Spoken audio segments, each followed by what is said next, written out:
Yes, Mr. Administrator. Yeah, of course it'll be at the air show. Yes, sir. Well, we always get it washed first. No wax? No, I don't think we ever got it waxed. I'll be blasted. The Interstellar Express, it's a special prototype spaceship, has been stolen from its hangar here in California. Where's the Express? I know I left it here.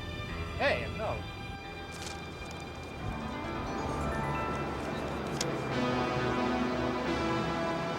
Well, I'll be blasted. We know from this note that the perpetrator is Amelia Spaceheart. Everyone knows Spaceheart. She's America's favorite astronaut and a radio astronomer to boot. Amelia says she's on a mission to track down a message from an ETI. That's an extraterrestrial intelligence. Sounds like somebody's on the interphone. I'll be blasted. I don't think we paid last month's bill. Sorry, Sawyer, but you wouldn't take me seriously, so I had to take the Express for myself. You see, I've been receiving this extraterrestrial radio signal, and it's originating from within our solar system. I'd like to take a look around, visit a few planets. Now, if I can find out where it's coming from, I can communicate with them. Don't worry about your spaceship. I'll bring it back when I'm done. I'll be blasted. Amelia took off this morning with a full tank of fuel. A full tank! Now, that means she can travel to 12 billion kilometers.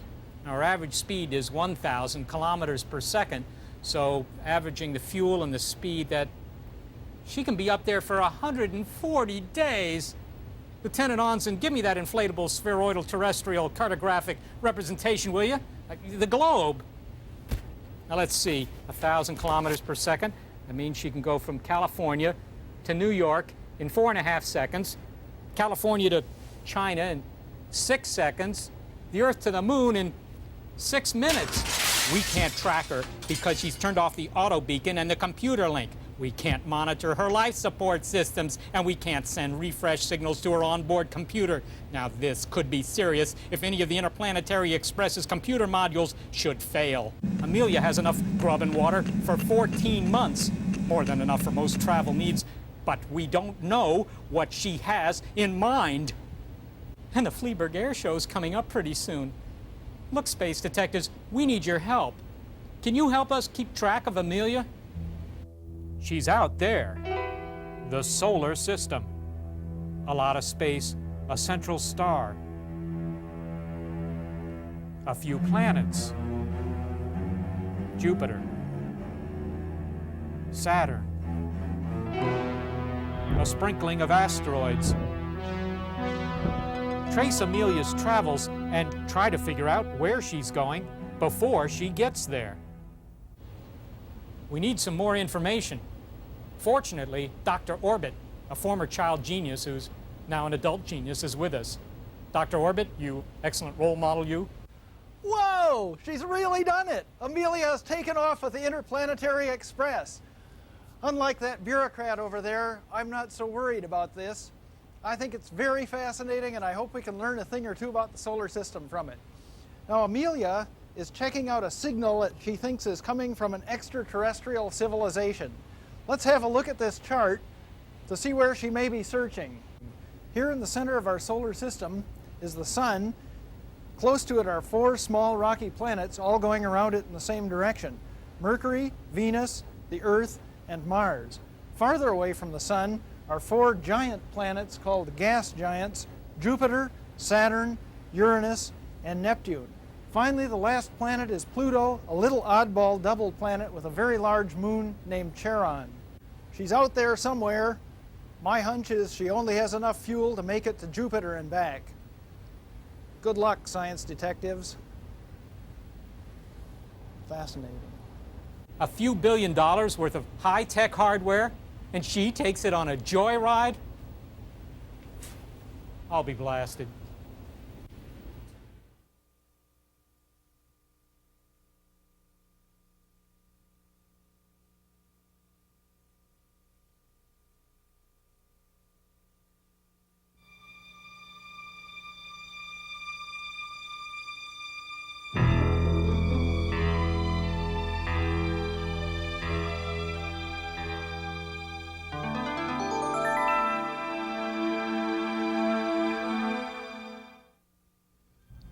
grew up in a modest community, Sheet Metal Estates, on the west side of town. Her interest in astronomy developed early. As a kid, Amelia showed star quality, and she was soon scoping out a scientific career. Studying hard was the name of the game at Millard Fillmore High, and during college, Amelia used radio telescopes to do landmark research on pulsars, spinars, quasars, and masers. Always a space buff, Amelia decided to join NASA's Young Astronaut program. Rigorous training was sometimes a stretch, but soon Amelia was rocketing into space as a research scientist and had earned her fins as a shuttle pilot. Now one of NASA's leading astronauts, Amelia is proud to be part of America's greatest adventure. Oh, hi there, science detectives. Mel, our base computer, has been working on Amelia's options. The data indicate that she has enough fuel to go 12 billion kilometers. That will take her all the way from Earth out to Pluto and back again, as long as she doesn't take any side trips. It's also enough to get her back and forth between the rocky planets several times, or she could go out to one or two of the gas giant planets and come back from there. I guess my original hunch was wrong. I thought she only had enough fuel to get out to Jupiter and come back, so I'll have to change my hunch. This is really fascinating. Criminy, Dr. Orbit. Amelia can go anywhere in the solar system she wants. We just don't know what she has in mind. This stuff's terrible. What is it, space pizza? Anyhow, she won't be gone very long unless she can figure out how to operate the hydrogen fuel siphon. She wouldn't do that, would she? You know, headquarters is counting on showcasing the Express at the Fleaberg Air Show. Well, I'll be blasted. I'm not going to tell you where I'm going, Sawyer, because you might try to stop me. That would be just like you. Anyway, at this point, the message seems to be originating from a nearby rocky planet. The center of this rocky planet, the solid center, is probably just a little smaller than Earth's solid center. I'd say the total circumference is 37,400 kilometers. You got that, Sawyer? 37,400 kilometers in circumference. Anyhow, I'm going to visit the planet, check it out thoroughly, and I'll get back to you later. Dr. Orbit here. I've been reviewing your hunch forms, and they are all very imaginative. Congratulations and good work. A good hunch is often the best way to start on solving a scientific problem. Because your hunches are so excellent, you are all hired to help NASA track Amelia. We're very discriminating here. Before I reveal your next mission, I'd like to review a few facts about the solar system. Everything in the solar system, from the Sun to Pluto, is made of matter. Matter exists in three different forms. Matter is stuff. It takes up space and it has weight. Some matter doesn't weigh as much as other matter, but all of it has weight. Heck, even Clyde here is made of matter. Amelia's last transmission indicates that she's heading for a rocky planet with a solid center. She has revealed one of the three states of matter. Your teacher has a lesson which will help you discover what the other two are. Your mission now is to explore all three states of matter as they occur throughout the entire solar system.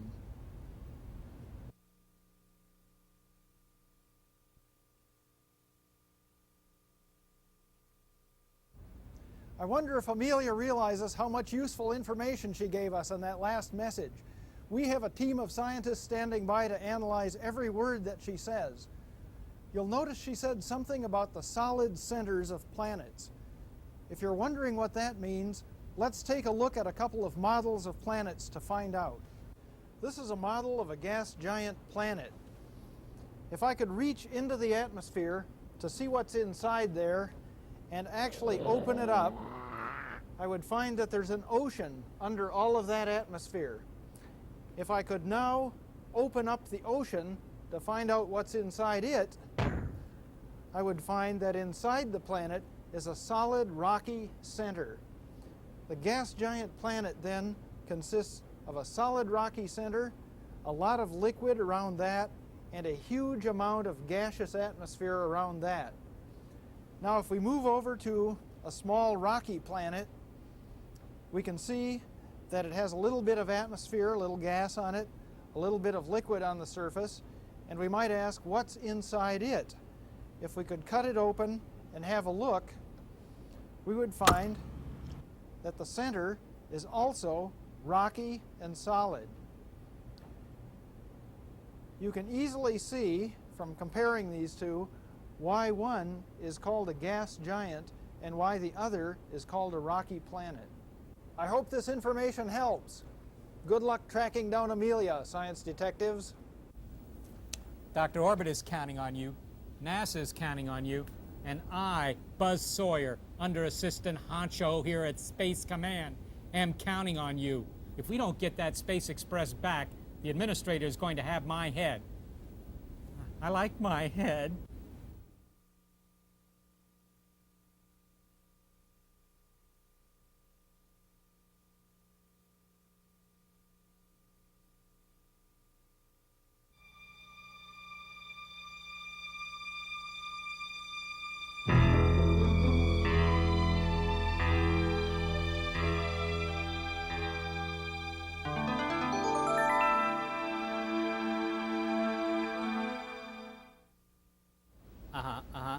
Circumference, Mr. Administrator. Circumference. It must be 50 years since the administrator has had geometry. That's right. That's right. You remember when Amelia said she was searching for a planet which had a solid center measuring 37,400 kilometers in circumference? Huh?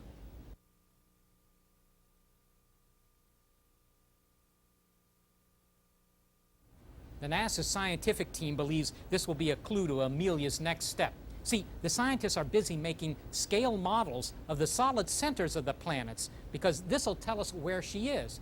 You see, once the models are built, all we have to do is measure their circumferences, multiply by the scale factors, and that'll give us Amelia's destination.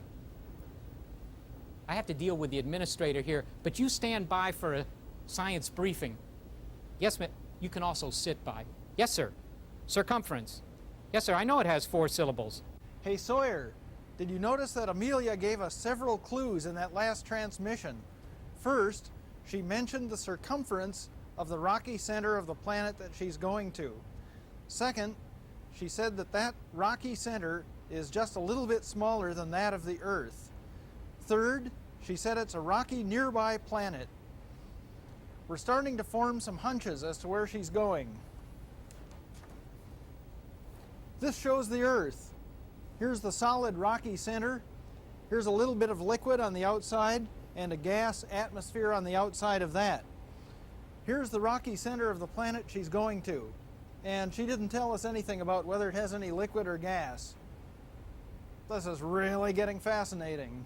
We're checking each hunch by making charts, maps, models, and doing research. My advice to you, science detectives, is to organize your data scientifically. She's really something, isn't she? Something? What's something? Often some crazy search for extraterrestrials with our rocket? Yes, sir. It's CIRCUM.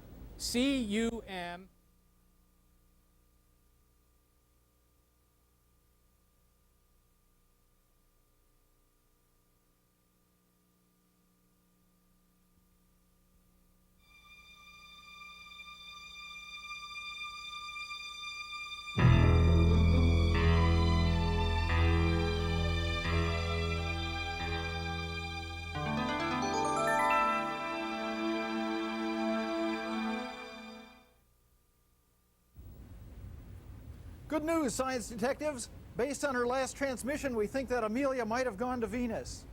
This planet has a solid iron and rock center, about 37,400 kilometers in circumference. It is also a nearby rocky planet slightly smaller than Earth. You incompetent! This is the administrator. I'm gonna have your head. Amelia, darn her astronaut hide, continues to chase the source of that possible ETI transmission. Well, we didn't believe her at first. Well, I didn't believe her. But we've been hearing from other radio astronomers that they're picking up possible ETI transmissions. The observatory in West Virginia sent us this tape of what some of their data look like. Could there really be another intelligent civilization within our solar system? This signal doesn't come from a natural source, like a quasar or a supernova. However, we haven't yet been able to decode it. But it seems as if Amelia has. That's why she's borrowed the high-speed, high-tech, and high-budget Interplanetary Express to find out if the extraterrestrials are really broadcasting from within the solar system. Speak of the devil. Hi, folks. Tell ya, I know a few places that are not the source of my extraterrestrial signal. However, the clues are getting much clearer. Right now, I'm off to find a planet that has a liquid hydrogen envelope around the solid center. This envelope is 445,000 kilometers in circumference. It's incredible. 445,000 kilometers. Anyhow, I'm getting, well, a little low on gas here, and I'm hoping that I can use the hydrogen fuel siphon to fill up again. Hey, Sawyer, looks like it will be a little while before you get your express back. Boys and girls, remember when I dissected a planet so that we could see what it was made of? Today I'd like to say a few things about why the planets are made of different amounts of the same stuff. Amelia's last message had a very important clue in it. She mentioned a hydrogen ocean. To understand which planets could have hydrogen oceans, we need to know more about how matter is spread around the solar system. A new star forms in the galaxy every few days. Stars are born with a disk of dust and gas around them. When the newborn star heats up, most of the gas is blown far away, and then when planets form close to the sun, they form mostly of rocky material, and planets forming far from the sun form of rocky and gaseous material. Our computer, Mel, is downloading more information on what planets are made of. Study this information very carefully, boys and girls. We believe that all of it is important to tracking Amelia. I will be working very carefully on this problem, and I hope that you will be also. Good luck, science detectives. Here I come.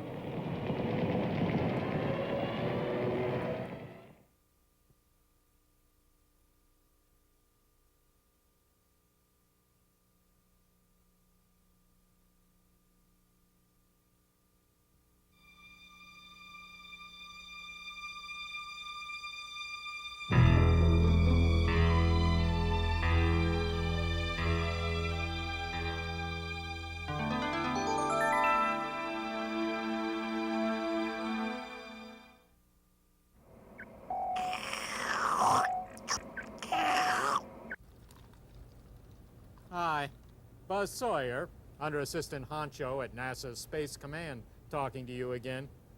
Well, we've been able to confirm that Amelia Spaceheart has done it.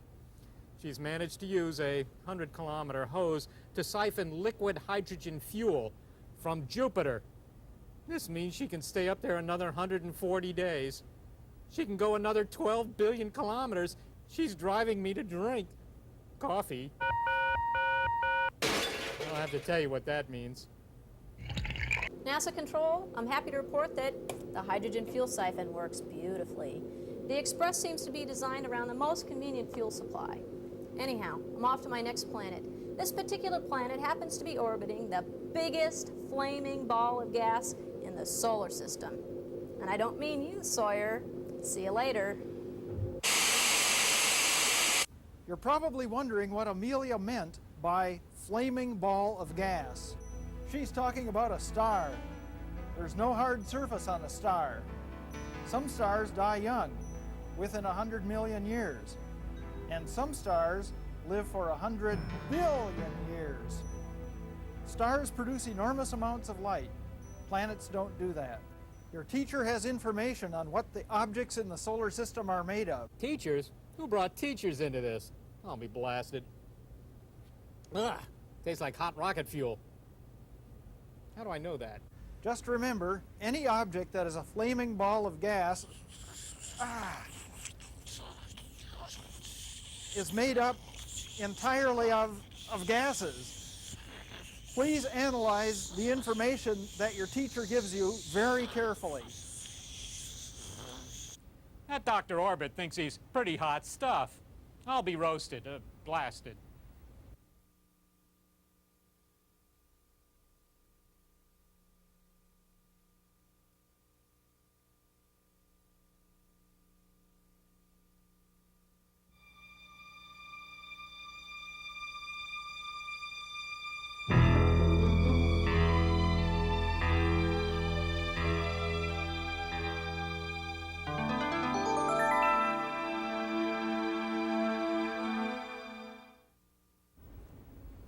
Oh, howdy, science detectives. Dr. Orbit here.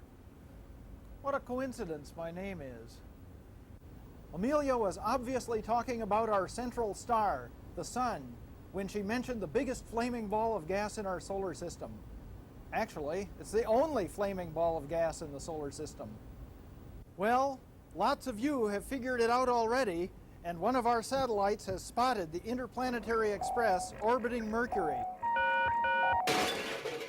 Sounds like Amelia's phoning home. Well, I'm leaving Mercury. I figured it was a little too hot and a little too close to the sun to be the source of my ETI transmission. But you never know what to expect from aliens. Anyhow, from my next destination, I will be able to observe Earth using a combination of 2 special lenses. I'll also be able to make excellent surface observations of the planet that I'll be orbiting. Boy, think of it. Over 1 billion miles on nothing but space pizza. Why does she always speak in riddles? The Fleaberg Air Show's coming up in a few months, and what am I supposed to give him? A rubber band airplane? A 4th of July rocket? Big excuse? Science detectives, if Amelia can see the Earth from the Interplanetary Express, then we should be able to see the planet that she is orbiting from here. The trick is to take the lenses and combine them to get the most magnification. Good luck. Combine lenses?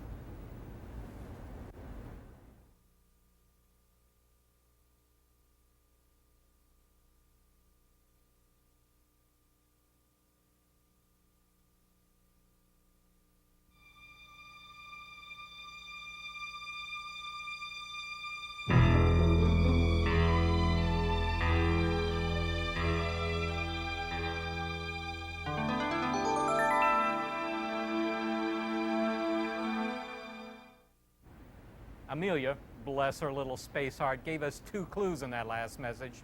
1, she could see Earth fairly well with a telescope, and 2, she could make detailed surface observations of the planet she was orbiting. Well, I'm as happy as a flea on a puppy because that enabled our scientists and Mel to narrow down her possible destinations to 1. Flea on a puppy? That reminds me of the Fleaberg Air Show. Amelia wouldn't be able to see the Earth very well if she were at any of the gas giant planets, because they are so far away. Besides, she wouldn't be able to see the surface of the gas giants because they're covered with dense atmospheres. So we figured she must be orbiting one of the inner rocky planets. Yeah. Now, Amelia said that she was leaving Mercury. She said she was going to be observing Earth. We know she can't see the surface of Venus because that planet is covered with dense clouds. That means that her destination must be Mars. This fits because we know the atmosphere of Mars is thin enough for her to easily be able to see the surface. Nice work, Dr. Orbit. Maybe you'll let me wash out some of your glassware, maybe back up your hard disk. Why does it have to make that strange sound? Well, that last planet was not the source of my ETI transmission, but I picked up another chunk of the message, and I'm downloading it to the base computer Mel for her analysis. Then, Jupiter for a fill-up, and off to 2 more planets. The first one has a year equal to 84 Earth years.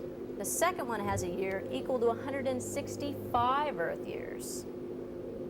I'd be 2 months old on that planet. Science detectives, if you've been making models and examples like we suggested, And you should. We want that craft back. you're now beginning to realize that a year is the amount of time that it takes for the Earth to go around the Sun once. Now, because the other planets are at different distances from the Sun, each one takes a different amount of time to complete one full orbit. Your task now is to try to identify the 2 planets that fit Amelia's description. You know, it could be that we're finally starting to close in on these extraterrestrials. Fascinating. Get you a cup of coffee, Dr. Orbit? By the way, do you have a first name? What do you mean doctor is your first name?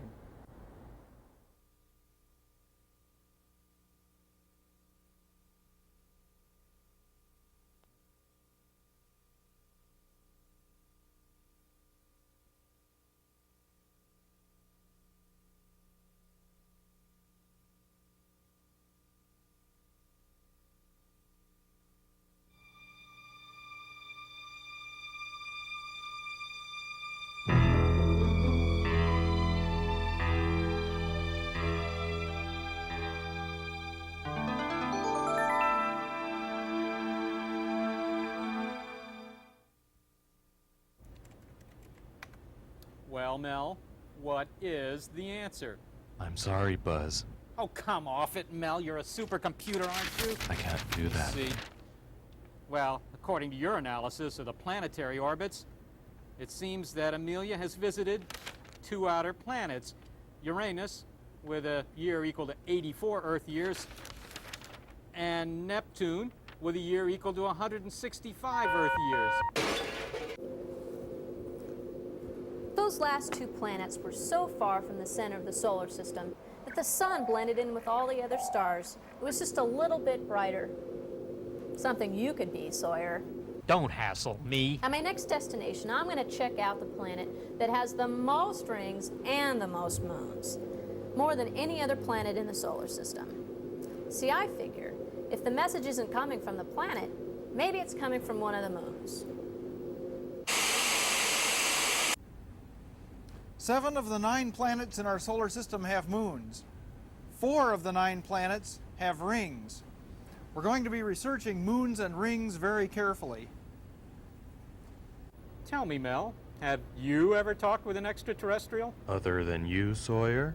No jokes, Mel, or I'll pull your plug.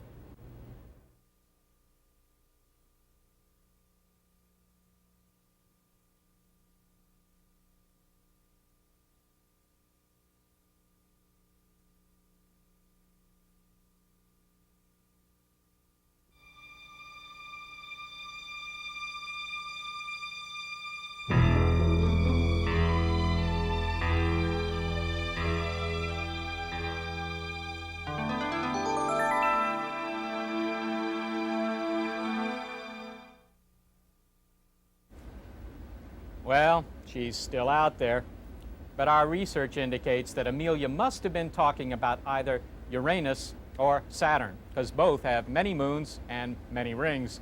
The latest astronomical data show that Uranus has 15 moons and 11 rings.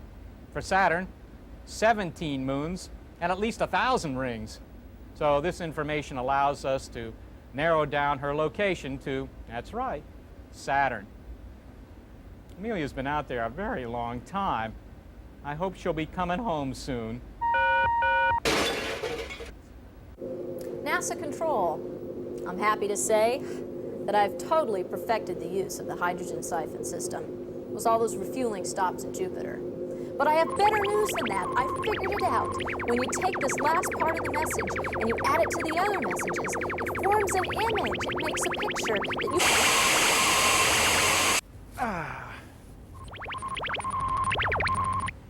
That transmission was terminated by interference from the solar wind.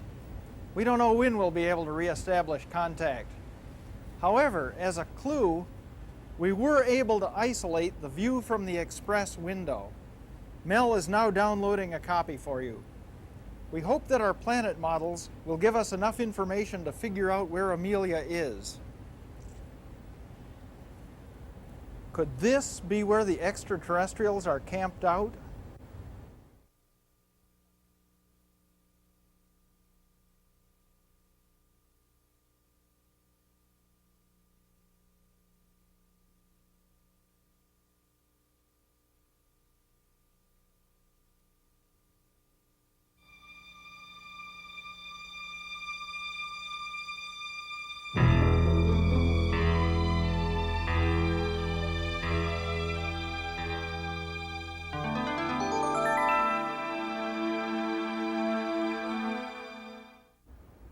Well, we've analyzed the window view carefully. We guess that it has to be one of three possibilities. Now, either it's a double moon system, a moon and a planet, or a double planet. So, we considered all those planets that have moons, and that only leaves out Mercury and Venus. Then we created a scale model of the solar system, and we used that scale model to construct views from each of the planets. What do we find? Well, it looked like the Pluto-Charon system fit best. Kind of wonder what Spaceheart has on her brain these days. Can I call him? I'm filling up at Jupiter, and I'm heading back to Earth. Why? Well, it finally occurred to me. The message has to be originating from a traveling probe, which perfectly explains why I could never tell exactly where it was coming from. I thought of tracing the probe, realized it would take me 10, 100, 1,000 lifetimes to finally track it down. Bad idea. So definitely time to head home. Good news for you, Sawyer. Anyway, once I'm home, I figure I can get a bunch of radio astronomers together. Between the lot of us, we can figure out exactly where this message is coming from. Did you hear that, Mom? I'm coming home. Amelia has sent the last of the ETI messages. They seem to form some sort of picture when put together. We don't know what it means yet, but it looks promising. You've been a great help, science detectives. You figured out all of Amelia Spaceheart's destinations long before she got there. You used charts, models, graphs, all kinds of math, and general clear thinking to figure out all the puzzles we threw at you. Your last assignment? Decipher the message, and your teachers will be informing us of whatever conclusions you reach. So good luck. Farewell, science detectives. It's been great working with you. Remember, study hard, go to college. Maybe someday you'll be lucky enough to get a really nifty job like mine. Now, if you'll excuse me, I've got to use the phone. Put me through to the administrator. I've got good news for him. Oh, and while you're at it, book me on the next flight to Fleaburg. What do you mean? Well, train then. All right, hitchhike. I don't hitchhike. I'm the under assistant honcho for Space Command here. I don't do that.